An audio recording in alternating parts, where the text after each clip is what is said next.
You ready, Knowledge?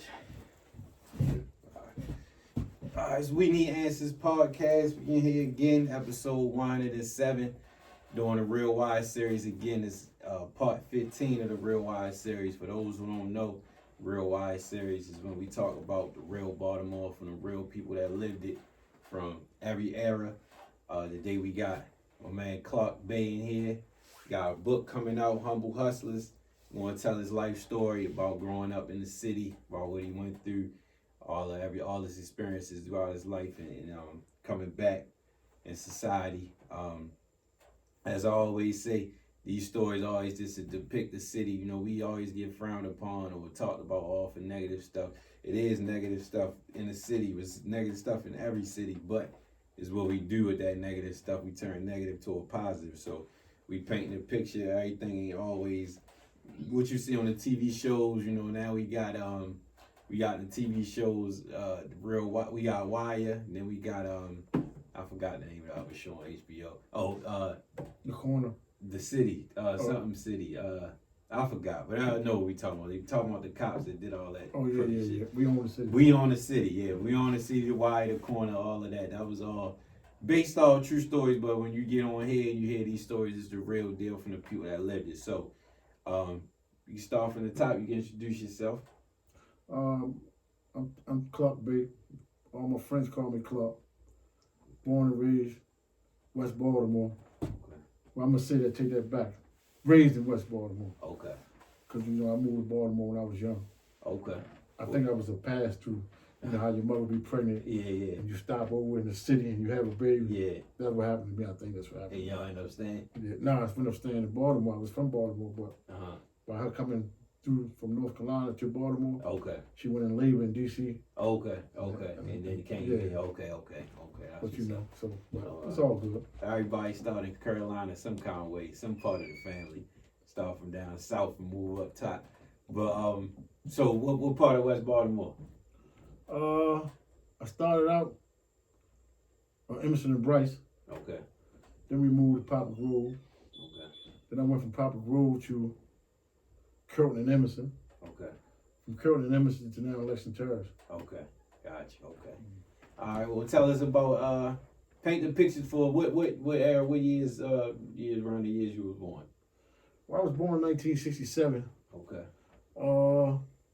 Paint that picture for us. How it looked back. You know, everybody was on welfare. Everybody was moving house to house when you don't got no money. Mm-hmm. But at the same token, it ain't like it is now, because you can have a household with 6 kids, you might get $200 worth of food stamps. Yeah. But now you got 6 kids, you might get $1,200 worth of food stamps. So you see the difference. Yeah. So you know, it was hard coming up. I was the youngest of 7 kids, and I basically was on my own when I was probably like 13. Okay.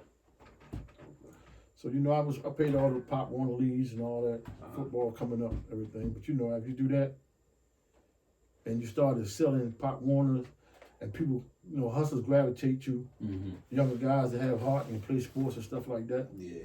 And so they started gravitating towards me as I was getting younger and getting older. And I adopted their lifestyle, not because I wanted to, but because I had to. Okay. And when I say because I had to, because, you know, I was eating bread for dinner. So people may think you exaggerating, but sometimes Mom's did what she could do. I ain't mad at her or nothing, but you know, she did what she can do when she can do what she can do. Right. So that's probably what my life was, in poverty. And so I was like, man, something got to give. Right. And I turned the corner. Right. Okay. You was nice at football? Nice. Okay. Yeah. Nice for football and basketball. Some people will say I had a mean crossover, but I couldn't make a layup. You know what I mean? But what positions you played? In football? Both. In basketball, I was a point guard. Okay. In football, I was a running back and a middle linebacker. Okay. What high school? I played for Walbrook. Okay, gotcha. So what I always ask everybody on these series to paint a picture of something going on in that era, like a historical moment back in the day growing up, like I said, when Box was on, he was talking about how the riots when that happened. When Jackie was on, she talked about how the village had the stores and how downtown looked so different. What was something from growing up that stood out to you back then that's probably not going on now, or even if it is? But I mean, it's might be something sound minute, something small, but you know, Murray Steakhouse was this joint. Okay, yeah. You know what I mean? We couldn't wait till our mom get the food down so we can go there and get us some steakums and stuff like that. So that stood out to me. Shake and Bake was my era too. You know, the original Shake and Bake. Yeah. Not the new breed Shake and Bake bucks. It was in the same spot? Yeah, it was in the same spot. Okay, just was different. Yeah, but it was more. I don't know how it is now because I ain't been in there, but you how you figure you got Murphy Homes Project right there, Lexington Terrace, Pole Homes, and all that. You know, everybody gravitated to Shake and Bake. Yeah. We talked about that on a couple episodes in more than one era, so that definitely makes sense. So Odell was jumping. Okay. Pastels was jumping. Okay. Rhythm skate. Okay.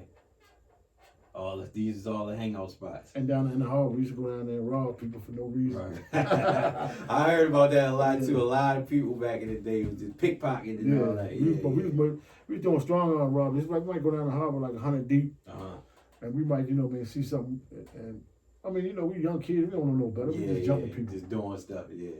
But we equated to the beef we had with Cherry Hill. Okay. Because Cherry Hill, we went out there to a house party. Because house parties was the thing back then. Yeah. And they jumped on us out there. Okay. So that formulated it.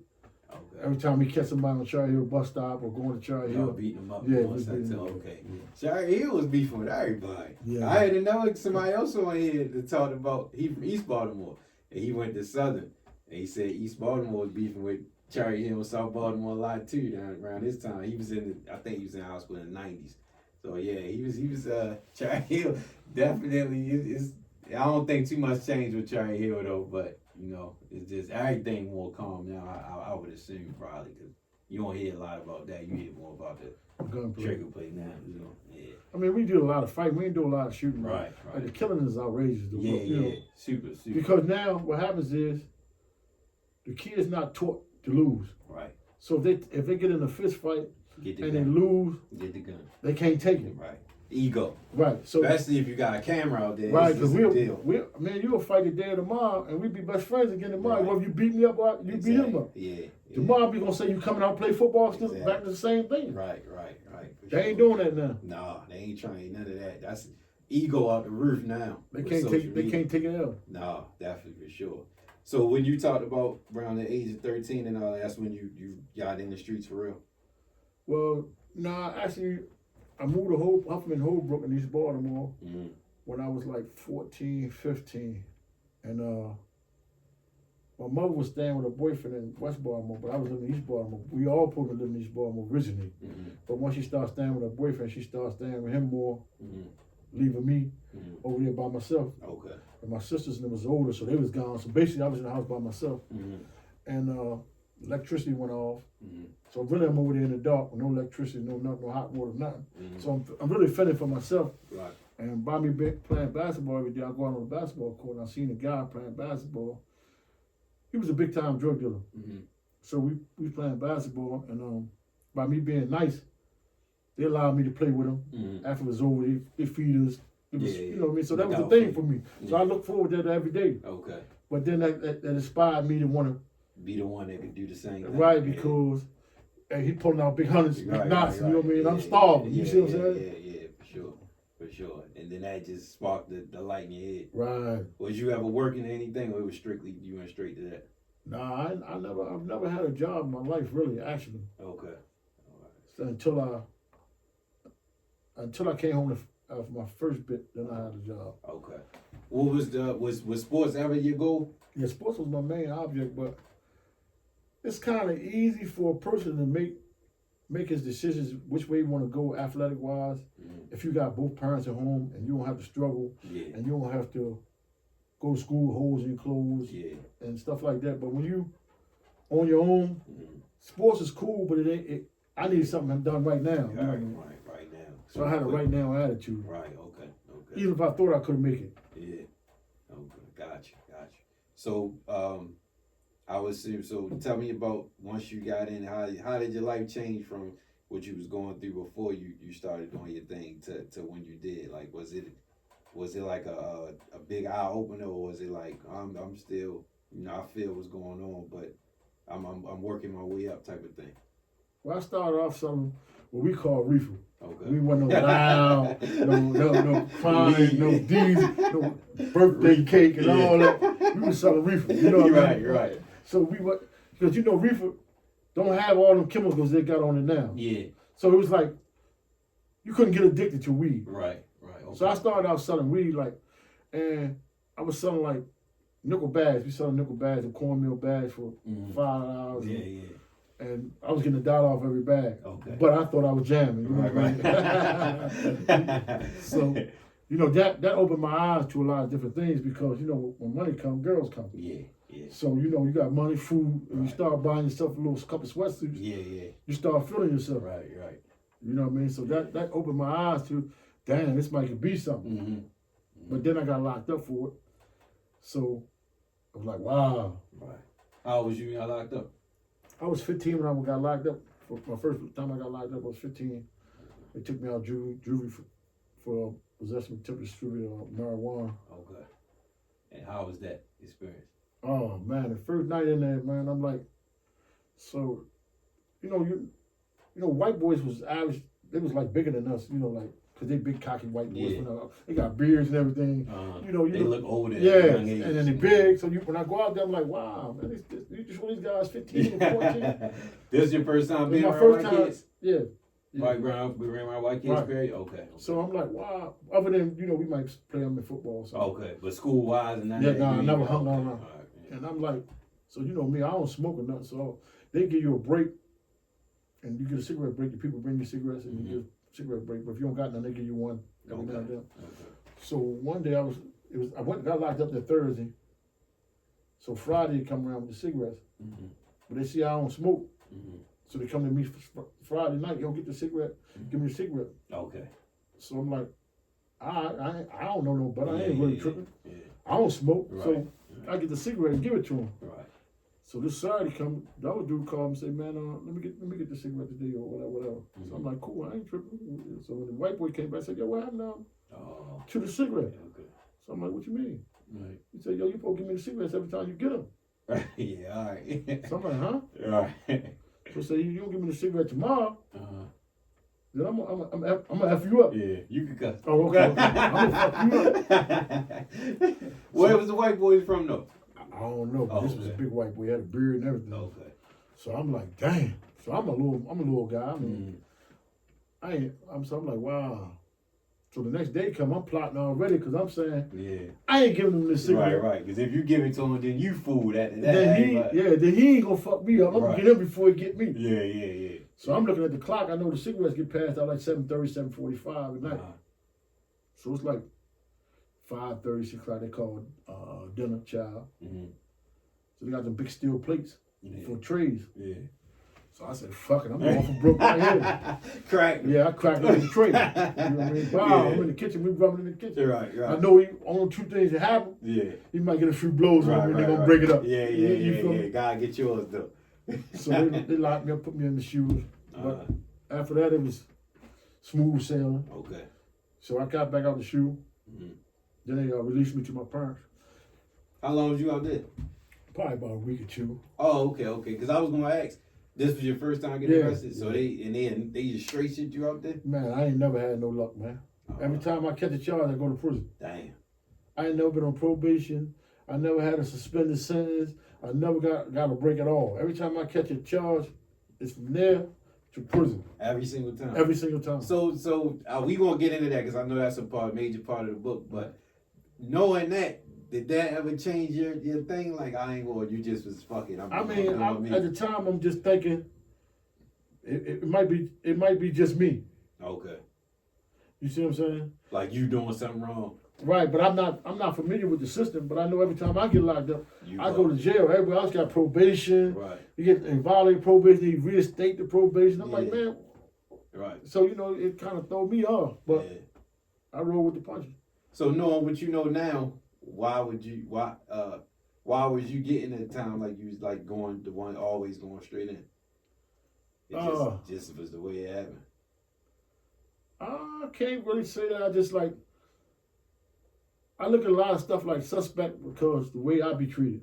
So I don't want to say that he told, but I know I ain't tell. Right. True. You understand what I'm saying? Gotcha. So I know I'm gonna get the book thrown at me because I don't know nothing anyway. Okay, gotcha. But I ain't saying nobody did nothing. Yeah. Gotcha. Okay. You see what I'm saying? I understand. So I don't know where. So most of the times it was other people involved. It was never like it was just me got grabbed by myself type thing, except for this one. No. I mean, yeah, except for this one. No, I the kid joint. I'm talking about the kid. Oh, the kid joint. Yeah, when you was a kid. Yeah. Okay, yeah. That's what I mean. I mean, like if you was to do something and then you like, well, shit. Oh, say no, you no. rob somebody, Right. you know, I'm by myself. I can only get. Nah, but I did shoot a motherfucker in front of everybody in an old basketball court. So that was like they lined up to tell on me. Right. Gotcha. All right, cool. So going in, you come back home, and how was it coming back home from that? Like, I know that was a small thing. That was like a bro? Was that like an hour? I mean, it really ain't really. I've never really thought about how it changed the way I think because I had always had to set in my mind that, damn, when I get out, I'm gonna have to owe them for that weed that the police got. Okay. Yeah. I'm gonna be broke again. Yeah. So I'm like, man, when I get out, I gotta get some more weed to pay this bill off. Right. So that was my tip because back in the days when the police come, we could throw the weed into the mailbox. They got the mailboxes on the corner, and then we'll wait for the mailman to come pick up the mail, get our weed out of the mailbox. Okay. But not knowing now, that's a federal offense. Yeah. You see what I'm saying? Mail. Yeah. So after that, at 15, I'm assuming you got older, and the older you got, the deeper you got in the game. I'm assuming. Yeah, I really made, when I got 15, I really made a big mistake. 15, I say 16. I turned 16, I made a big mistake. It really cost me for me doing the 30 years I did. Okay. Because the decision I made when I was 16 cost me to do more time. Okay. And what I mean by that is, me and the guy, we got to playing basketball one-on-one. His family was a big family in the neighborhood, and my family was in the hood. They played football and basketball. I played football and basketball. People would say they the best. I would say I'm the best. You know, people would say I'm the best. So one day, we playing our basketball one-on-one to see who the best. Yeah. So we playing for $1 a game. So I'm beating him. He got a $10 bill. He like, he ain't got no change. He got a $10 bill. So I'm running it up in a $10 bill. Okay. We called running it up back then because $10 is a lot of money. Right. Okay. So I got up to like $7, $8 or something like that. And he said, man, I quit. So I'm like, I don't care, you quit, get my money. Get my $7. So he like, I ain't getting you shit. So I'm like, now him and his brothers, they've been beating up everybody. They've been going job hard. Yeah. But I done bought me a gun and everything. I got me a gun and everything. So I takes his basketball. I said, I ain't tripping because the basketball worth more than $7 anyway. Right, so now I got this basketball. I'm cool. Right. So I can leave out the basketball court with the basketball. He called me, bring my ball back. I never come back. So the next day come, he says, we sit on the bus stop and because we just all of us sit on the bus stop, so we just kick it at. Now, yo, where my ball at? So I said, where my money at? Right. So he says, man, I told you I ain't getting you nothing. Right. I said, I told you you ain't getting no ball. Right. So he said, man, you better bring my ball tomorrow. I'm gonna slap the shit out you. So I said, yeah, all right. Slap the shit out of me if you want to. Right. But I'm not thinking that he's really gonna slap the shit out of me. You know what I mean? Yeah. So I said, but because me and him was really cool though. Okay. So I said, man, I had a girl that was living up Righteoustown Road, but back in the days, Righteoustown was nice already. Yeah. The county and the whole right. Yeah. So I said, look, man, she got some buddies. I tell you what you do. You pay for the cab fare up there, because $7, that's a cab fare up there and back. Yeah. You ain't doing that now, right. Then. Right. So I'm like, man, we call it even. I'll give you your ball back. Plus, you might get some box. Right. Yeah. So he's like, I ain't doing that because he was a virgin. Okay. So he really wasn't messing with girls at the time. Yeah, scared. So I'm like, all right, then fuck it. So I went on the roll out, not thinking that dude's serious about not paying me my money. And if I don't bring the ball, he's gonna slap the shit out of me like he say he's gonna slap the shit out of me. So the next day I'm over at the basketball court. It's one of them days where it's really come from summer to winter or summer to fall, where it's crisp cold. Yeah. So I think I got a lambskin on. And I got my gun in my lambskin pocket. So I'm up there and we just got finished hooping. The sun going down. It's getting a little chilly. So I said, yo, give us $7 so we can go get some sodas for everybody. Everybody. He said, man, what I tell you? I ain't getting you nothing. Oh, you serious? And he slapped me. Oh, shit. he really slapped me. And I was like, oh shit too. Yeah. So I'm like, oh shit. Yeah. So I goes over to my coat with the gun out. Everybody jump in front of him. Nah, cop, don't shoot him, don't shoot him. I said, y'all stand in the way if y'all want to, because y'all gonna catch these hot ones. Right. So they got out of the way and I burned them up. Boom, boom. So he tells on me I catch 5 years. Right? Damn. Okay. This was 16, you said? Yeah, that's when I was 16. Okay. So I catch the 5 years, but the 5 years is, well, actually I get out on bail. And they talking about giving me 15 years because I catch a murder while I'm out on bail. But the murder ain't mine. It's a long story, but they let me go. Okay. And they locked the person up that had the murder. You talk about that in the book? Yeah. No, I don't think I talked about Okay, it. all right. No, I'm just saying, paint the tell that. Yeah, I might have touched it. I might have touched it because, you know what I mean? It's like me and my man used to be together every day. And like we used to go downtown every day, and we I tell you, we used to rob. Yeah. So by me having this attempt murder, I had a box on my leg. Okay. I couldn't go. I had to be in the house about 7 o'clock. Yeah. So my man used to come get my coat, my gun, and all that stuff and all that shit. So when we go downtown, so I gives him my coat, my gun. He goes downtown, but when he come back, he brings me my coat, but he tell me he lost my gun. Okay. So I'm like, what? So he said, yeah, I lost a gun and shit, man. I'm like, you lost my gun? You better get my gun, because you know guns were serious back then. Yeah. Hard to come by. Right, we look little 22, 25. Yeah. So it wasn't like them big guns they got now. Yeah. Yeah. So anyway, I'm out, and somebody said, damn, boy, I heard you killed so-and-so last night. I said, what? Oh, shit. Man, I ain't killed nobody. I was in the house. All right. So they like, yeah, man, they said you killed so-and-so, so-and-so. So this is all documented. Okay. So they kicked my door in, put me on TV, Yeah. tell my mom on bail for attempted murder. Now I killed some of my basketball player. Damn. The basketball player, Craig Cromwell. So I'm like, what? I don't even know no Craig Cromwell. Right. So they put me on TV, so I killed him. I'm a thug. I should have never been out. The bells and whistles are what they say about him. So now I'm over to jail for body and attempt murder. Tell the truth, how was you feeling? Well, I know I'm gonna beat the body because I ain't do the body. I was in the house. I remember seeing the body. I remember flash on the news. So and so got killed because Georgetown was playing. Okay. Georgetown was playing Villanova in the championship game. And the dude played for them? No, he was a up-and-coming star. He was from Calvin Hall. Okay. And he was coming from practice. But I'm in the house watching the game. So you seen that the body happened on TV? Right, because I'm watching the game. I'm in the house watching the game. Turn around, they saying you did the body. And they said breaking news, and 3 days later, they come get me. That's crazy. So come to find out, the dude told, not the dude that actually did the body, but the dude cousin actually really told.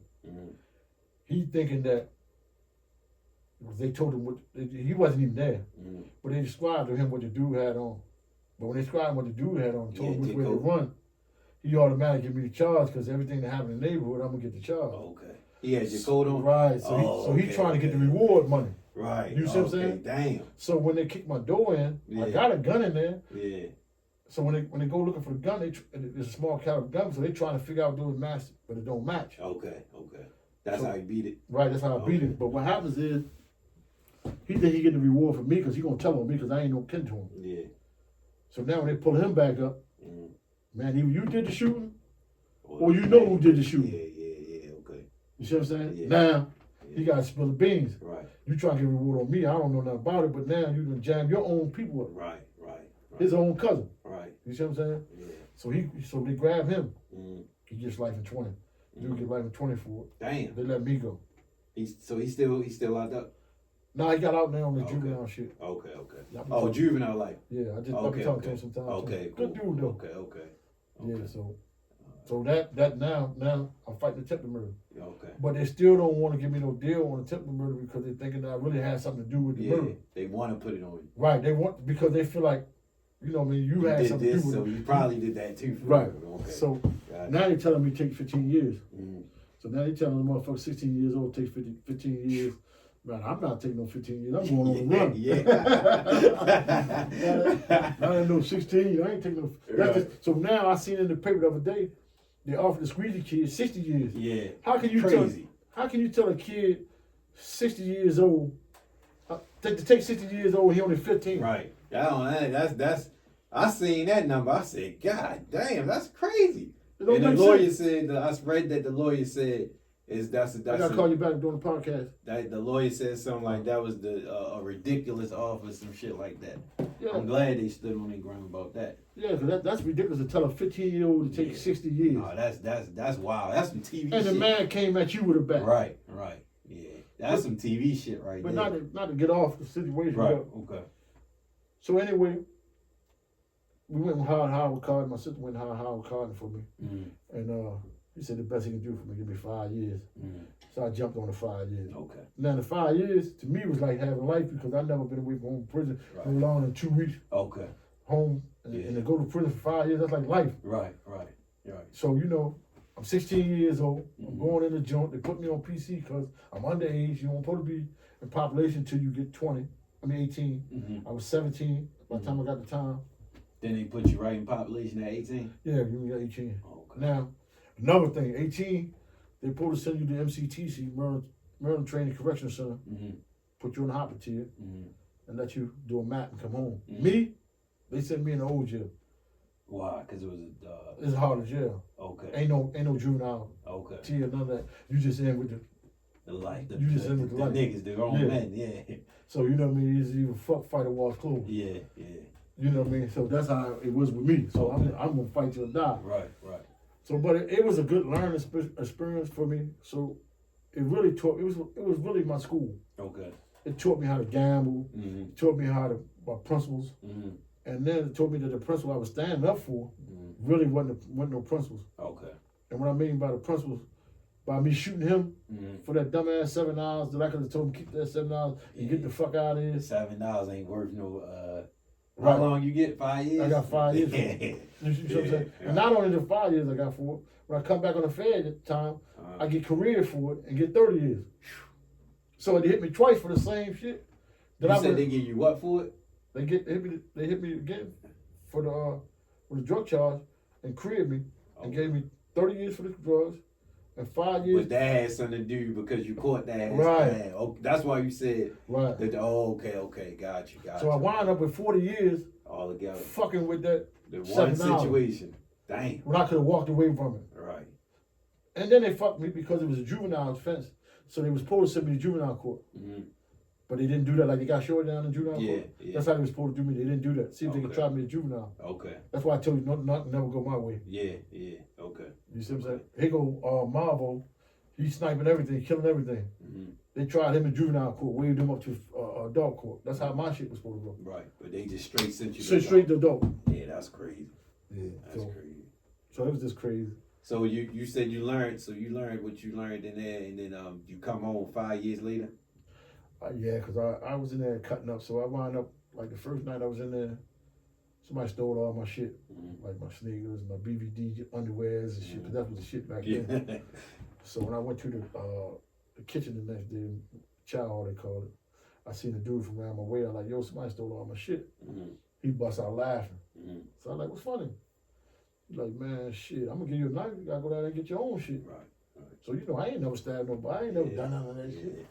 You just gotta go in head first now. Everything is just you don't get no you don't get no instruction. Yeah. It's either wake up or this is what it is. Yeah. So that's how I made my name for myself. But that was my school. Right. You did all of that in the same penitentiary. Right. Okay. So now I'm getting released. I'm gonna get released. Well, I did 3 years and 9 months in there because I wound up stabbing the police. Police jumped me. I wound up stabbing the police. They wound up charging me in Baltimore City Jail, give me 90 days running wild for the 5 years I had. All my shit is on documented so they can see that I ain't, you know what I mean? I ain't one of them dudes to be just making up stories as we go along. You know what I mean? I got it. Because this is what they want to hear. Yeah. So, gotcha. So I wound up stabbing the correctional officer that just jumped me. And he wouldn't press charges, so I copped out to the simple assault to give me 90 days. And I did the 90 days, came home. But when I came home with a different mentality. I came home with a mentality that I'm going to work. I ain't going back to prison no more. Even though I know the stuff I know, I'm done. Yeah. I'm going to give me a job. I'm through. Get me a girl. I'm gonna lay back. I'm gonna live a regular life. I'm a nerd. That plane went out the window. So yeah, that quickly went out the window. It was a good intention. Yeah. It's that's the story we always hear though. Behind the wall, you see that. What I'm gonna do. Yeah. So before I want you to continue that, but when you say you going in as a teenager and you basically growing up in the system at that point. The system is teaching you. How do you feel like looking back now? Do you see what you turned into? Did it turn you? What did it turn you to while you was in there? Like you saying, somebody telling you straight gotta go get it. You said you never stabbed nobody. Now I gotta go stab somebody. I gotta do this. What did that? And it because everybody can't do that. They ain't built enough to do that. That's why what do you see? If you look back at yourself now, you like, what did you turn? How did you turn? What did you turn into being in that system? Well, actually, the prison system actually turned, because when you go in prison, you go in the prison system with a young mind. My mind hadn't even been shaped to how to live right. Yeah. You see what I'm saying? I never really knew what life was really about. Still a kid. But going in the prison system shaped my mind and molded my mind to be something that I didn't want to be. Right. It made me a monster. When I say a monster, I'm not talking about an unseen character. Yeah. But somebody can turn it on and turn it off when they want to turn it on and still keep a straight face. Right. Violent. You see what I'm saying? So at the time, I never got high in my life. Okay. So going to prison, it showed me how life really was. Mm-hmm. I mean, it's the best experience for me, but they shouldn't put a young kid in prison because he might turn like I turned because now your heart will become bitter. Yeah. You become a product of your environment. Right. And your environment is the prison at that point in time. And so, ain't no other way you can be. You can't love like you would love in the street. Yeah. You see what I'm saying? Because ain't no love in the prison. Right, you never know who gonna cross you. Your man that slept in your house, your mother might cook him a plate. You never know. He might steal your stuff at night. Yeah. Gotcha. So it's like it's me against the world for real. Yeah. Okay. Gotcha. And at 16, you like, man, I ain't going for nothing. Yeah. They gonna have to kill me in here. Right. So a boy turned into a man. Exactly. And you came home. So what was that plan you did? How long did that plan last when you came? When you said you was going to be a nerd and chill out and all that? Oh man, I chilled out for about 9 months. I got a job. Okay. I was working at Phillips. Okay. I was doing forklift driver. But what happened was. So you did have a job at one point. I had 2 jobs. Okay. I told you until I came home. True. Okay. I had 2 jobs. So I did the 2 jobs because I was trying to stay away from the neighborhood. Yeah. So I feel like if I do 2 jobs, when I get off work, I'll be too tired to go around. Right. So I'm working a job. I like the job, forklift job, paying good money. And I'm like, I could do this. So one week I come in, they tell me, hey, come on in the office, Clark, I gotta talk to you. So I'm like, what's good? So I'm thinking I'm messing up or something. And he's like, man, you're a hell of a worker and everything. I said, but I'm gonna have to lay you off. So lay me off what? Because you got a criminal record. We can't bond you. So I said, bond me at the time. I don't know what bonding is. So he's like, yeah, we can't bond. We can't insure you because you got a criminal record, so we can't have you driving the forklift. How long was you working there at this point? Like 4 months. Okay. So you already came adjusted. Yeah, I'm adjusted. I mean, I'm getting up every morning. I'm feeling it. Yeah, I'm liking it. I'm happy with my paychecks. Well, no, but I'm probably $1,100 every 2 weeks, but I thought it was some money. Yeah. So when he laid me off, I'm sick. Now, but I'm still got my second job. I'm down working at Phillips. Okay. Phillips really ain't paying nothing. Crab cake spot down in the hall. Mm-hmm. Really ain't paying nothing. But it was something. Yeah. The other can come. So they had a thing called a sliding scale on your days off. Today you might be off Tuesday and Wednesday. Next week you might be off Wednesday and Thursday. But I'm not familiar with that. I'm just coming home from prison. Right. So when I come off Tuesday and Wednesday again, I come back. The man like, where you been at? Right. I'm like, I'm off on Tuesday and Wednesday. He's like, no, you ain't off on Tuesday and Wednesday. You going from sliding scales. I know you put a bit in. Okay. If you do that again, I'm gonna call your probation officer. I'm gonna fire you. Damn. So he talking greedy to me. So Cracker talking greedy to me. You know, from where we come from. You're like, oh man. So I sucked it up. Cause I ain't really got no other choice. I ain't got no money. I'm on parole. I'm doing what I'm doing. Yeah. So one day I'm managing them come from the projects. They getting money. They getting crazy money. So they come down to get us crab cakes. I see him, but I'm trying to duck because I don't want to you don't see want to working work in Phillips. Yeah. You know what I mean? Like, Yeah. so they like, Clark, what you doing back there working in Phillips? So I'm like, boy, what's up, man? like you know. I ain't even see you, man. Yeah. So they pulling out big ass knots, 50s, 20s, 100s. I'm like, damn. Well, so they got the big dookie ropes when they get money. Right. So they're like, man, you ain't coming to projects and holidays, man. You been home all this time? Everybody say you're home, ain't nobody seen you. Right. So I'm like, yeah, man, I'm just trying to stay out of the way, man. Work. Mm-hmm. How old was you at this time? You in your 20s? I probably was 19, 18 or 19. Okay. Yeah, I'm 19 and a half. Okay. I did 3.5 years on that file. Okay, gotcha. So the manager come, same dude telling me about the parole. Mm-hmm. He's like, hey man, this ain't no. He was on your ass. Yeah, he said, he's like, man, this ain't no motherfucking happy hour. What they doing? Get back to work. Right, you know, talking to them like. Right. So now I'm heated. So my homie's like, man, fuck that crap, man. You embarrass you in front of your friends and all They're that. like, man, come on back down to projects and work, man. Fuck that motherfucker. Yeah. I say, man. Kind of hard to turn it down at that point. Then I look at the cracker. I said, man, fuck you, bitch. Take this job, stick it in your ass. You did like Scarface when he was at the spot. He's like, you can't leave. You on probation? I said, watch me. Yeah. Fuck out of here. I rolled out. Went in the projects. That's what happened. It was all she wrote after that. That's all she wrote. Never looked back from there. No. You ran it up as soon as you got out there. No, I went in the projects and so when I went in the projects, I really don't know the dope game like that because I went to prison early. You was just doing weed back then. Weed, yeah. Okay. So my man showing me the ropes, and he telling me he gonna pay me $500 a week. Mm-hmm. You know, for to just be outside, govern everything, make sure nothing happens. So I'm like $500 a week, shit. That's cool for me. Right. I can pay my little money and get a little this that. Yeah. So I'm cool. Let me cut you off real quick. So before you went in, was weed the thing, or was that still going on too? And then when you came home, and dope was the other thing was going on, but I didn't know the game. You game. just was doing weed. Okay. Yeah, I didn't know the game. Okay, you know what I mean? Like okay. we see it, but by us being so young, we didn't pay no attention. Yeah, we play around it every day Yeah. and do things and see motherfuckers in stairway every day, but we don't pay no attention. And now that you older, it's just the game to be into. Right. Gotcha. So I'm like, go ahead now.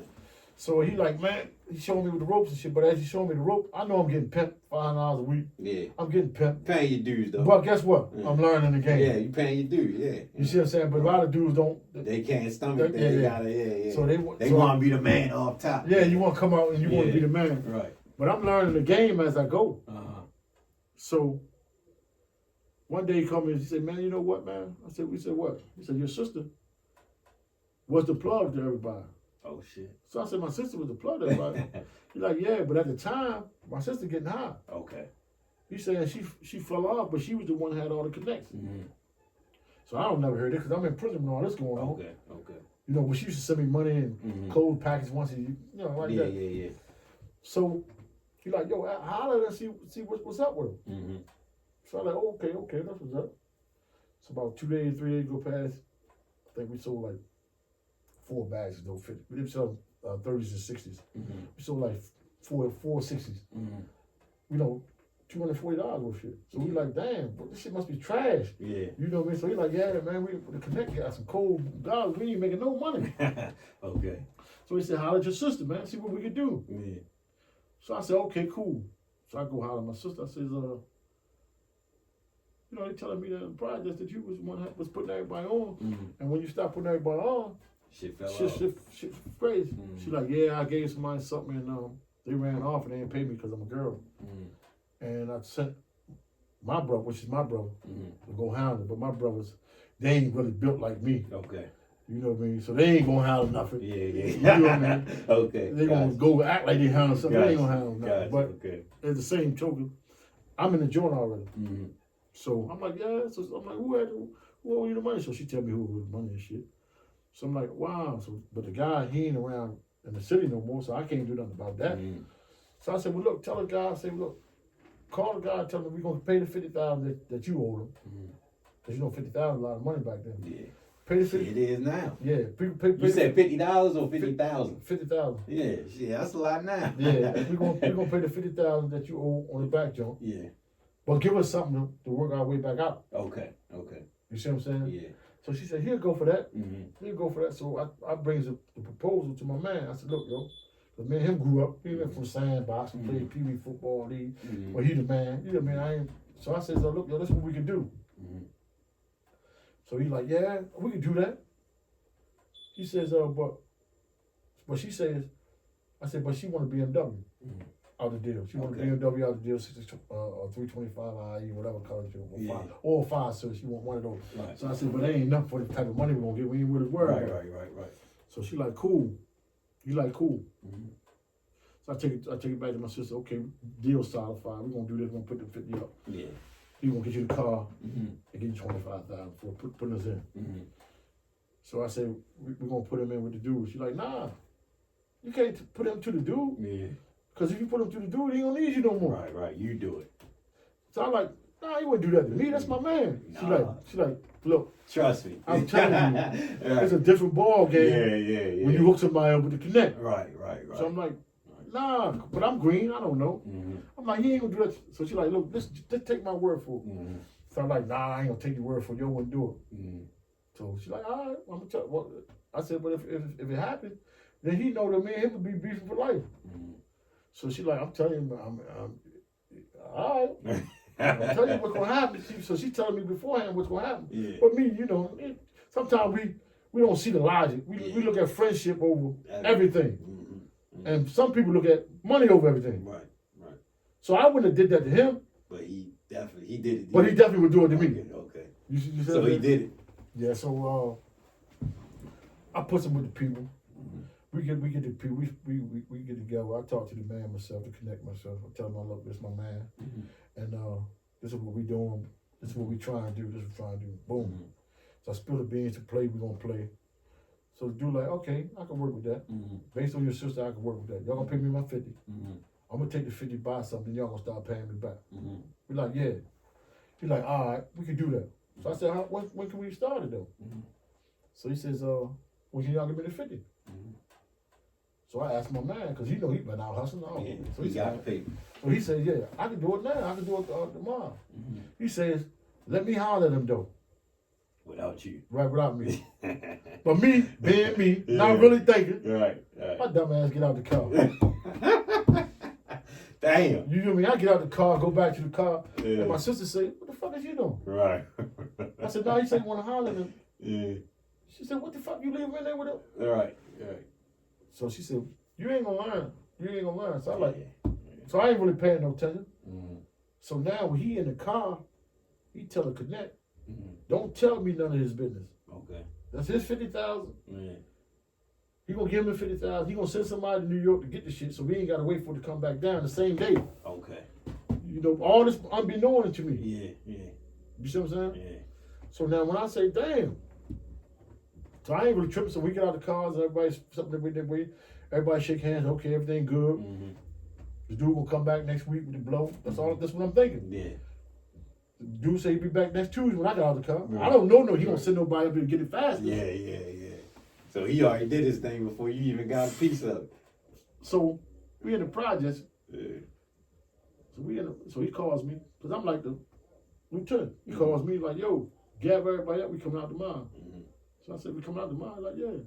I'm like, all right. So I'm happy as a motherfucker. I'm fair. I ain't got no money in my pocket. We broke the shit. Right. I gather everybody up and shit. Motherfuckers hanging out. The projects look like Drew Hill Park on festival day. So I'm like, fuck going on? This motherfucker. Pack the shit out there. So, man, the first day we sell $50,000 worth of dope. Damn. The first day. Got the money right there. So I'm like, damn. Maybe we don't need no connect. We need to keep the shit we get. So I said, if this shit this good, we don't need to fuck up the flow thinking that we going to get something. Right. So, all right, so we saw something dope. 50 the first day, 60 the second day, 40 the third day. So every time I go to ask him something, he getting big-headed. Okay. Man, I'll be back. Yeah, feel itself. So I'm like, huh? Yeah. So I'm like, oh, all right. He trying to brush you off. Right. So now he called a meeting. We called on the meeting and said, look, man, we about to pick up. It's almost Christmas time. It's around this time of the year. Okay. It's almost Christmas time. Like, we ready to pick up. It's about Christmas time. What I'm going to do is I'm going to give everybody $10,000 a month. It's like, No bullshit, 30 of us. Damn. So if you give us you sitting $10 on a month, something. You sitting on something. you know what type of money you make. Yeah, hell yeah. So I still ain't registered about the connect. Right. We like $10 a month, so we like, when it's gonna stop? We ready now. So he said, next month. So I'm like, okay, so we figured beginning of November, we get 10,000. Right.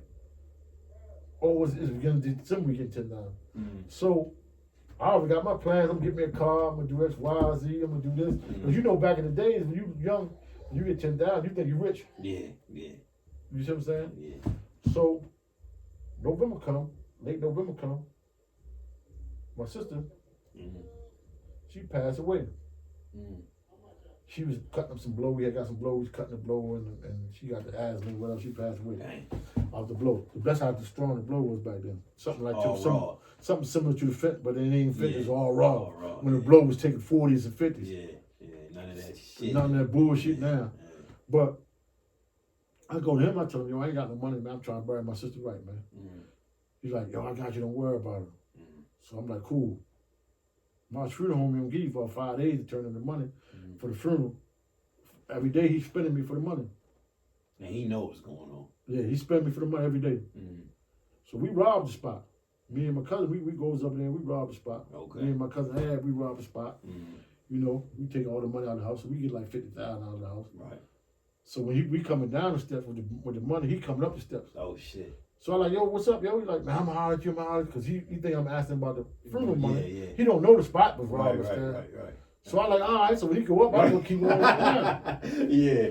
So when we get out and get in the car and pull off, he tells me, man, what the fuck? Oh, you want to play with the big boys or something? Oh, you took my money? I said, Slim, I ain't take no money if I took you what belonged to us. Yeah.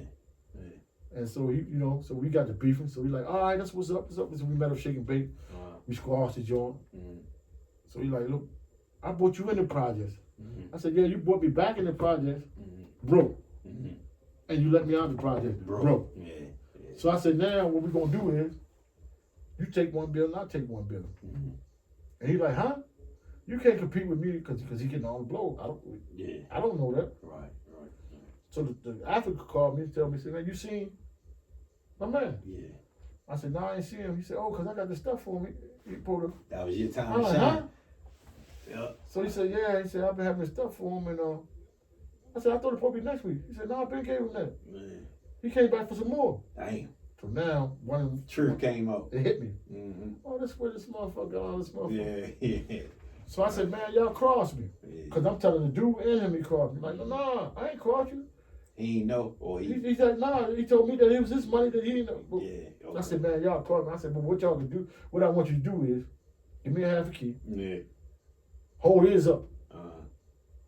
Because he said, I was trying to get all of it. Right. But he was saying, man, I can't do it because he gave me his money. Okay. So I didn't want to put him in the middle of it. Yeah. So I said, give me a half a key. Right. And hold him up for a week. Yeah. Which give me a chance to get that money back in there. Yeah. And get me up. Yeah. So you can't really beef without no money. Right. True. You see what I'm saying? But now I got the money, I can get up. Now you can play. So now I'm down in the project, I'm jamming. So he comes down and like, yo, what you doing? So I'm selling my blow. What you think I'm doing? This was saying this? Go ahead. So I said, what you think I'm doing? So he says, man, you can't sell no blow down here. Like, what you mean I can't sell no blow down here? So he says, like I said, you want to play hard? So I'm thinking he want to fight. I ain't really thinking, man, he talking about going to get no guns with me and him. We grew up together. Right. So he peels out, jump in this little car, peel out. He come back with 4 or 5 guys, but unbeknownst to him, I got a whole team up in the building. Okay. So I'm in the booth because I'm messing with the girl in the booth. Yeah. They can't see in the booth, but I can see out the booth. Okay. So they come in the booth like this, and go to the project and go that way. So they went that way and I went that way. Right. Because I know where I'm going at. They don't know where I'm going. Yeah. So I goes up to the house, I'm like, yo, the niggas just came in the building, it's like 7 of them. You know what I mean? And y'all deep already? Yeah, we already deep, so we got the guns. So when we come out the apartment, I'm in the middle of the hallway banging a gun. Okay. Boom, boom, boom, boom, in the middle of the hallway. So they run the stairs, they falling back. Yeah. We falling each other. They running out the building. We in the windows because we already. You already got the drop. Yeah, on we it. got the drop. We falling boom. Yeah. So that's how the beef start. Okay. So then, a couple days maybe so you'll come up missing and shit, but they always like you gonna accuse me of it. Yeah. But you know you don't know who was beefing. Yeah. Or who was beefing with who, or when it was beefing, but they accused me, you know what I mean? Right. So, homicide grabbed me and tell me I take a hit for Rudy. Oh shit. Damn. Tell me I take a hit for Rudy and Rudy's nephew went naming. Okay. Damn. So I'm like, what? So I said, man, I don't take no contracts for nobody. What the fuck is wrong with you? So they tell me I take a contract. Wow. So that's how they pulled me in on it. Okay. You see what I'm saying? So they pulled me in on it, let me go. They told me to come down grand jury. If I don't come to grand jury, they're gonna lock me up. Yeah. But I ain't going to no grand jury anyway. You're gonna come get me, so they came and got me. Because if you go to grand jury, they going. Yeah, and the grand jury was asking me 1,000 questions to see if they can indict me. Okay. Yeah. So I'm like, nah. They told me I took a contract for somebody. Dude was supposed to be fucking somebody's girl. Dude, they locked up. They had just went down. I'm like, man, I ain't taking no contract for nobody. Yeah. I don't know what y'all talking about. They was doing a lot of that around this time, just grabbing anybody for anything type shit, or was Well, it? yeah, if your name was ringing, they was grabbing me. Yeah. So yo went down, and then after that, everything was wide open. The project's wide open, so that's where I blew it up from. Okay. Then you took off from right there. Right. And then, so how long was that run? 18 months. About 18 months. And then you got grabbed? Then the feds grabbed me. Damn. That wasn't even a long time. Nah, it really wasn't even 18 months, because you got to remember that I was working with him for a few months. Right, but what happened is my connect got knocked. Okay. He told. Yeah, so he told. Damn. He told. So what happens is when he tells the same guy. Yeah. So when he tell on me, they start following me. Damn. And when they start following me, was he from here or no? No, he was a Nigerian. Oh, okay. He was a Nigerian. You know, they can't hold war. They're gonna tell on God. Yeah. I can see that. Before God get the news. I can see that. You know he did this. God like, I already know that. What the fuck? Yeah, but they gonna tell him God. Oh, for God. Damn. I'm telling you, man, they gonna tell. And then when they for this, how long they grabbed you for this? This was 30? I get the 40 years for this. But look how I get 40 years though.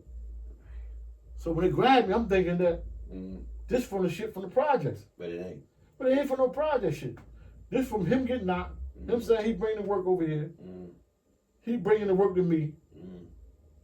And he gets 7 years in the getting the witness protection program. And I get 40. Wow. Now, I wouldn't been so mad if you kicked the door and I'm sitting at the table cutting up some blow. Yeah, just from saying something. Yeah, or you ran and got some blow from somewhere. I had a hearsay case. No drugs, no telephone calls, no money. Just somebody saying just a gun and him. Wow. That's crazy. And get 40 years. That's crazy. That's crazy. That's why I said it only could happen to me. Damn.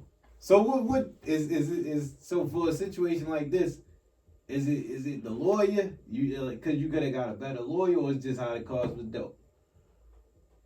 Well, the government, I'm gonna tell you about the government, man. The government is wicked. Yeah.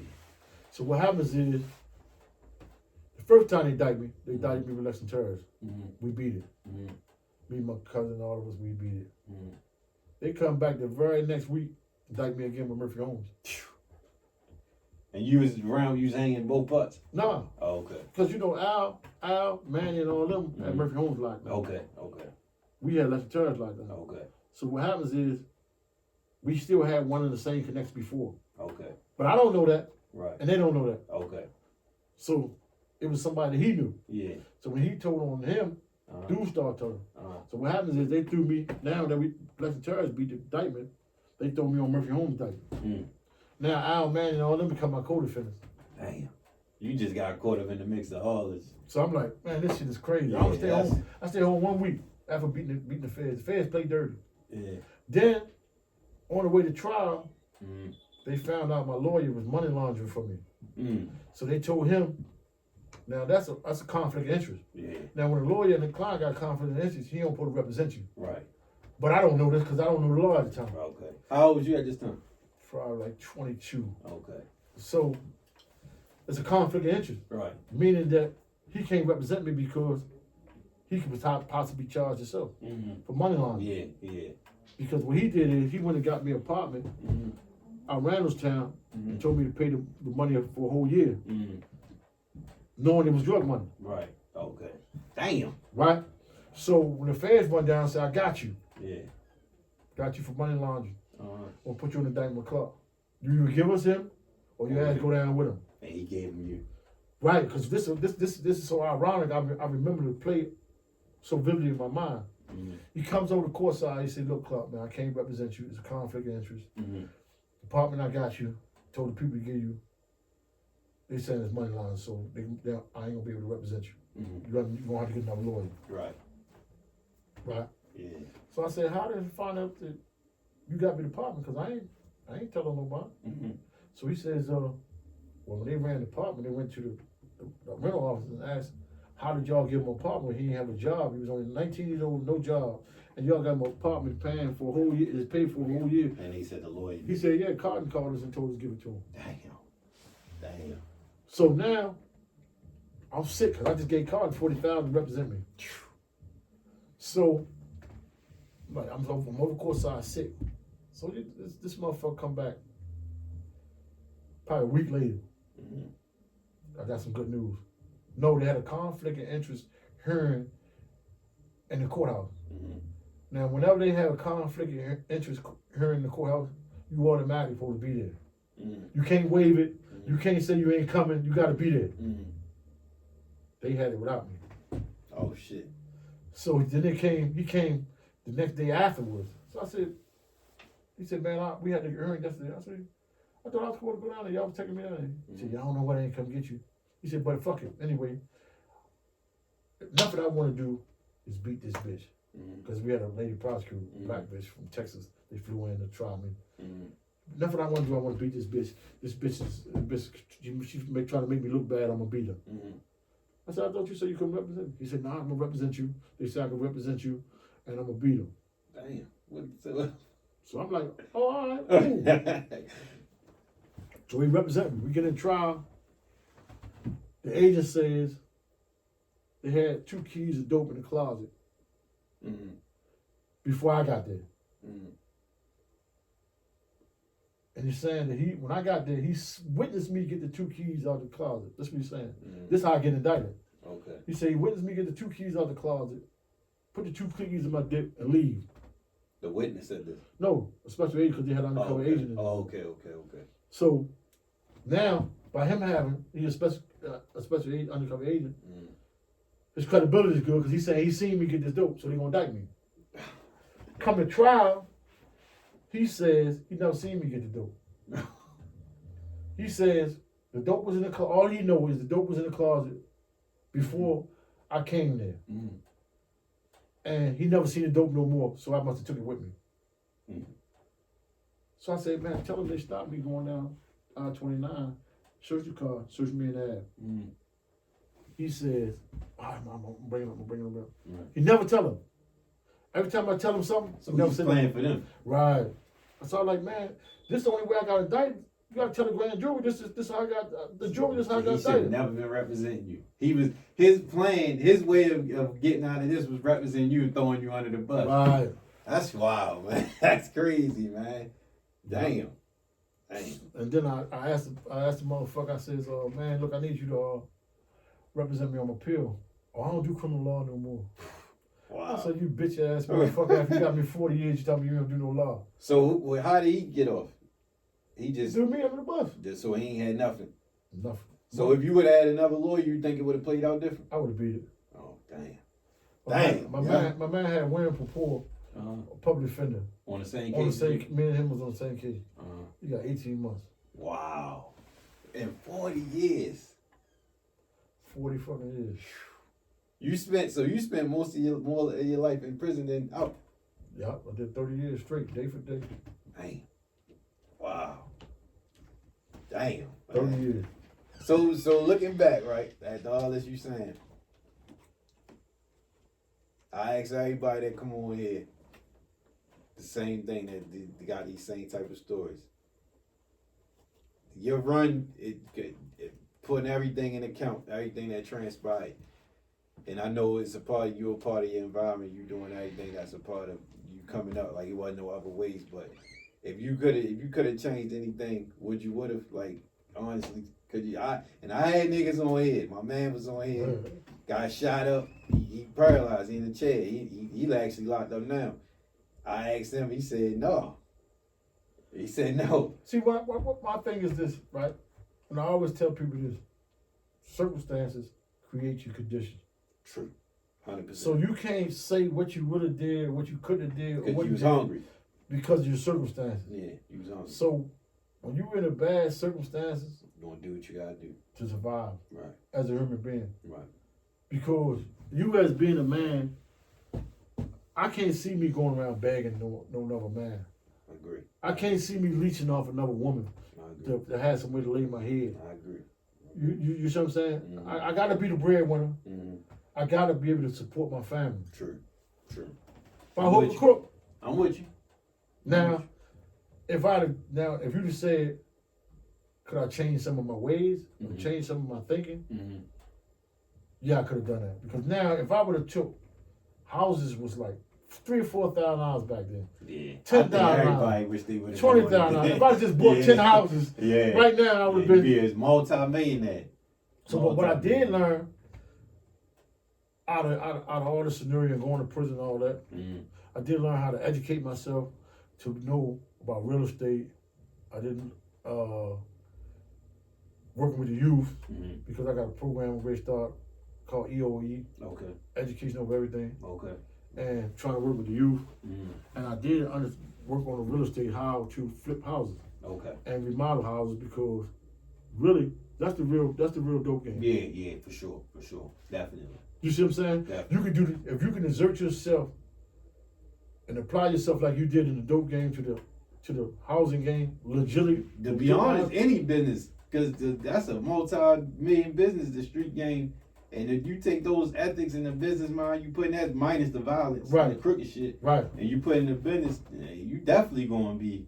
And that's my goal. Okay. See, my goal is to try to flip as many houses as possible to get it economically for my kids, generational wealth. Gotcha.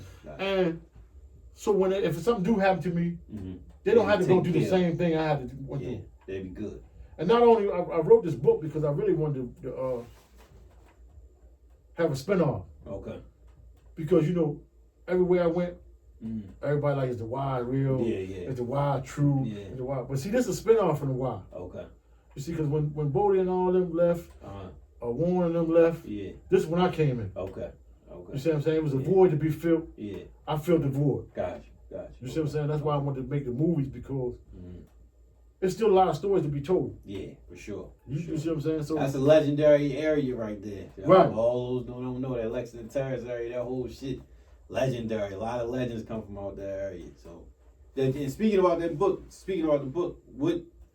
what's I'm assuming most of what you gave up on this is what's in the book. But more detail. Okay, got you. So what made you come up with the book? I know you just said what you said, but well, me being a young black youth. Going into the federal prison system at a young age, 21, 22. Christ got somewhere for to put you. Yeah. We got one morning, I'm sitting in Leavenworth, Kansas in the backyard in the penitentiary. I never sold a bag of dope or nothing that. Never been to Leavenworth in my life. Yeah. So that's what happened with the Fed. They send you all over the world. You listen to country radio station, you don't see nothing but white people all your life. The guards are white, the counselors are white, everybody's white. Guess what? Gonna start liking white girls. It's psychological. Yeah. They brainwash you to be a certain way. Yeah. You see what I'm saying? True. So one day I used to run a yard, play handball all the time. So they sent me to Edgefield, South Carolina. It's a prison and it was a penitentiary. And I'm in the yard and I had a chain on something like this. So the dude like, where you from? So I'm like, I'm from Baltimore. He says, you ain't scared to wear that chain? So I said, the only thing I'm scared scared about who I'm a killer try to take it. Right. Right. So he says, oh, okay, now I see why you were. He said, you want to more go hard, motherfucker. I said, no, I ain't a go hard, motherfucker. I just go hard. Yeah. He said, yeah. He said, I said, all right, I mean, try your hand. I said, I ain't tripping. Right. Like, no, I ain't saying I'm gonna try to take it or nothing. I said, no, I'm just saying, if you was, try your hand. Yeah. If you think you can take it, go ahead. Yeah. Be my guest. So I'm sitting back, I'm like, ain't no homies down there, because the way the feds is set up, Mm-hmm. Baltimore hang with Baltimore, Mm-hmm. DC hang with DC, Mm-hmm. New York hang with New York, Philly hang with Philly. Mm-hmm. Then you go over West Coast, all of us together Mm-hmm. against the West Coast. So All the East Coast against the West. right, Okay. but when you're on the East Coast, it's separated. But when you're on the West Coast, Yeah, you we're gotta together. stick with it. Yeah. Right. Yeah. Okay. So by me being 21, going in the jails at 21, Mm-hmm. because when I went to the jail, when I went to Leavenworth, the only person was in there was Peanut King. Okay. Peanut King was in there, Mm-hmm. and I'm just coming in. Mm-hmm. So he's trying to teach me the ropes. Yeah. You know what I mean? But I ain't listening. Yeah. I'm my own lesbian. Right. You telling me what to do, but Yeah. what happens is in the penitentiary, every town has a shot caller. Okay. And what I mean by a shot caller, Mm-hmm. whatever he say, go. Okay. Mm-hmm. With the whole Baltimore. Yeah. You see what I'm saying? So that's how. But I quickly grew through the ranks. Mm-hmm. Now, if you go anywhere in any federal system all over the world, first thing, if you say you're from Baltimore, first thing they say, Clark? Mm-hmm. You know Clark Bay? They don't say other people. Yeah. They won't mention me because they know I went hard, Yeah. I played fair, Uh-huh. and I got a good heart. Right. You see what I'm saying? So Yeah. How many spots you been in? I did. I was 13 spots. Okay. Damn. I averaged 2 years and change in probably all the spots. Damn. So you got to see everywhere. Yeah. So I put out a lot of jails for disciplinary reasons. Uh-huh. Because when I went into jail, found out, because when I stabbed the police, they give me like 2 years on lockup. Mm-hmm. But when I went in the feds, there was only the most you can get for a stab was for 60 days. Okay. So I was like, damn, 60 days? This sweet over here. Like the tension. Yeah, this sweet over here. So shit. Yeah. So I was going buck wild. Right. You know what I mean? So Right. that's how that was. I was acting up crazy. Gotcha. But at the same time, I was getting money too, though. Okay. Because you actually make more money in prison than you do in the streets. I've heard that before. I heard that. Yeah, it's some guys I know in prison, man, that bought houses and trucks and all that from prison. Ran it up. Yeah, they ran up. See me, I believe when I'm in a prison, Mm-hmm. and I always tell my homies this, 75% of the jail is monks. Okay. The other 25%, Real dudes. the other 25% pull you off to 75%. Right. Okay. Gotcha. You see what I'm saying? Yeah. And that's how you live. Okay. Gotcha. Because the 75% of the people, they call home, I need this. Yeah. Ask the girl send me that. But I'm getting all that money from your mother. So I'm hustling your mother and your girlfriend and your friends. Yeah. Right. Yeah. That makes sense. See, motherfucker be like, damn, what the fuck you need all this money for? Right. And you in jail. Yeah, I got you. And because they say you get 3 meals a day, but jail is expensive though. Okay. So. Yeah. It's a multi-million-dollar business itself. Yeah. So I wound up, the whole 30 years, I took care of my sons, my daughters while I was in prison. Mm-hmm. I never called home and asked nobody for no money. Mm-hmm. And I came home with 50,000. Okay. So hit the ground running. So I ain't had to come home begging and looking Right. for some help. I was already up because I already you had to make your way Mm-hmm. so you won't have to need nobody. Right. Because what they banking on you to fail coming out of prison. Yeah, definitely. But if you coming out of prison with money, All hell. yeah. They all hell. You got jobs, you work at Unicorn, you save your money. Yeah. You know what I mean? They go buy all kind of Nikes and sweatsuits in jail for what? Mm-hmm. To be around a bunch of dudes. For what? You want to look cute in jail? Yeah. Cause you got on the same sweatsuit every day. Yeah, but I ain't bagging nobody for nothing. Right, exactly. Right. That makes sense. You got your own and ran it up. Got it yourself. So what's something? So for what you painted a perfect picture for your book. You laid it out. I think if I'm watching this, I definitely want to read the book. When it come out? It's already out. Okay, how can they get it? I got a link. You got to humblehustlers.net. All right, I'll make sure I put that on the caption. And it's on Amazon. Okay, that's a bet. Okay, just get it off of that. And then, so what's something if somebody, what's something that like what they can get out of this book? If somebody reading this book, what's something this story? What's something that you can get from the whole story that you painting in this? Basically, I'm trying to paint in this, man. Loyalty is everything. Okay. So I'd rather for a man to be loyal to me than to love me. Okay. Because love is emotion and it go away. True. And so after doing 30 years, you will find out that emotion will soon go from your girls, your sister, your mother. Everybody change up. Everybody change up. But loyalty never leaves. Yeah. When you're loyal to a person, you're always loyal to them. Okay. And nothing in the world will make you change against a person once you're loyal to them. Gotcha. And so that's what's the matter with these youth today. Mm-hmm. They don't have no loyalty. Right.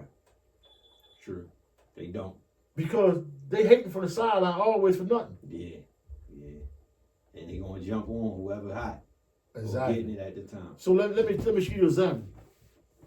A man, when I came up, a dude came and gave my homie a pound of weed. Mm-hmm. All our homies did was, man, let us sell it for you. All of us got together and sell it for him to get some more pounds of weed. Mm-hmm. But if a man come today and give you a key, and your homies see you give a key, all them gonna plot how they gonna take the key from you. Instead of trying to get the money together. Right. Yeah. So then they kill me for the key. Mm-hmm.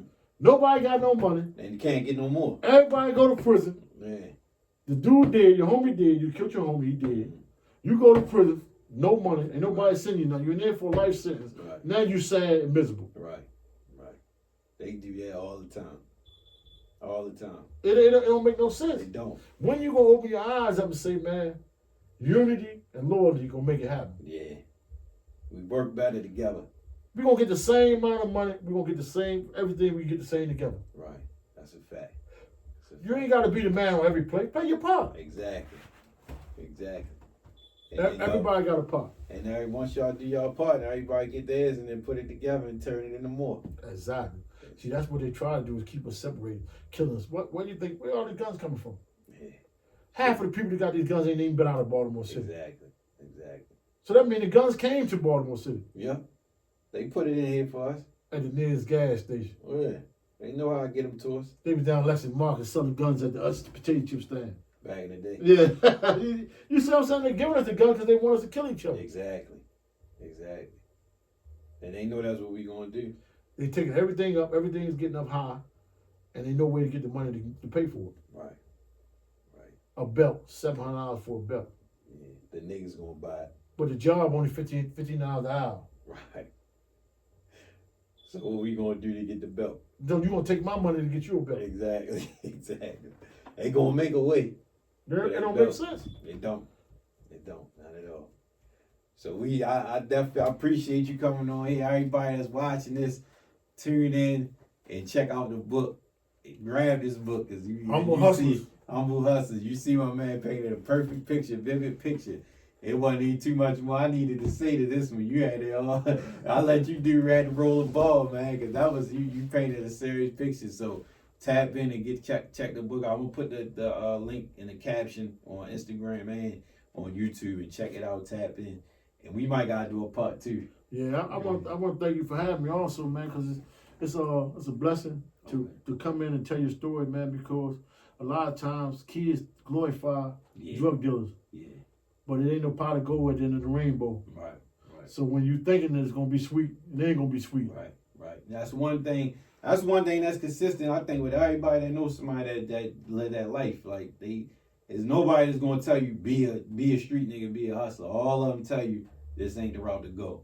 So it's super consistent with everybody. So it's like it's you. Who else to take it from? The people that lived it. Man, guess who took my girls? The nerds, man. I wish I was a nerd. Hey, man, the guys that work, you call them nerds, they work 24/7, 8 hours a day, but guess what? They go home to your girl. Exactly, right. They raising your kids. Right, and they staying free. That's the object. Yeah. Stay free. I want to be the nerd. Yeah. That's why, man, I gave the streets back to them. Y'all can have the streets. Yeah. I'm trying to stay out of the streets because I'm trying to stay out of prison. Right. I'm tired of standing up every day for 4 o'clock count. Yeah, being gotta watch your back 24/7. Yeah. It ain't no cupcake. Some of these dudes be running around with the guns, killing up everything. When they get in prison, they're on PC. Yeah. And I mean PC protective custody. Yeah. The ones you think the hardest. In there PC. Man, I just laugh, man, because I hope you don't go to prison. I don't wish prison on nobody. Right. I just hope, man, you use your money wisely and think before you react, man. Right. What's worth it? Yeah. That's definitely a lesson. You telling that story you told, that's definitely a lesson that you got. I learned that lesson the hard way. It could send you away for something so small. You're talking about morals and principles. $7. Yeah. That's a hell of a 30 story. years. You know I didn't get 30 years for it, but I got 30 It's years. a part of that, yeah. You know how much money I could have made in 30 years? Exactly. That's what I'm saying about the streets. You kill a dude about $1,000. Mm-hmm. Then you get life. You know how much money you could have made in that lifespan? Right. All for $1,000 when you could have cut him off? One decision could change your life forever. One bad decision. Yeah. That's tough. So Man, we'll go ahead. I'm looking for part 2. Yeah, we definitely got to I'm do working on part 2 of this too, and I'm looking at part 2 of the podcast. When you do part 2, or even before then, you definitely got to have you back because I know we got more to talk about. But I don't want to stop, but I know if we give them any more, it's going to take away from them reading that book. So we're going to definitely. We want you to come out and get the book support. Yeah. I'm a Hustlaz because we want to make a movie. Yeah. Don't y'all want to put Baltimore on the map? Right. Yeah, I definitely think you should do that book because you paint a hell of a picture, man. I give you that. So I know that's what it is. So we definitely going to tap in and do that movie and all that. Let's put Baltimore on the map, for sure, the right way. Yeah. The right way from the people that lived it. So, like I always say, We Need Answers Podcast. Subscribe on YouTube and on the podcast apps. Follow the IG page, We Need Answers Podcast, all that. Tap in and stay tuned. We got a party November 11th. This is going to be out tomorrow. Tomorrow, the 27th. Right. October 27th, it's be out. So, November 11th, tap in. We're going to have this party. Check out the page. You'll see it's going to be up there. Let me say one more thing before I go.